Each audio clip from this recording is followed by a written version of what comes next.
Today's exercise is all about hitting that classic Hendrix chord and then following it up with a quick lead moment. This specific chord and scale shape are based around Ain't No Telling by the Jimi Hendrix Experience. And like a lot of Hendrix tunes, the roots can be traced back to the blues. Now, I'm not saying that you're going to be ripping into all of the intricate things that Jimi Hendrix does on this song, but you will be improving an integral skill to get you closer. We love breaking down specific skills that are found in a variety of environments and that are hyper-focused. So if you agree that this is a great approach to improving your skills on the guitar, give us a follow for more practice just like this. Really quick, let's check out the exercise in the tabs.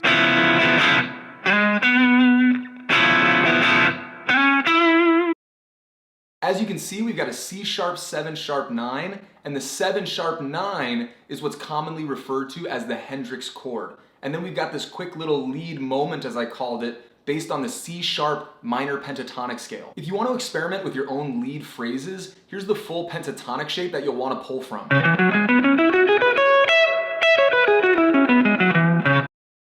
It's always important to remember that every shape we play on the guitar is extremely movable. So while we're sliding up to a position that's higher on the neck in order to improve a specific skill, you can also play these lead moments in different places on the neck. And I'll show you what I mean right here.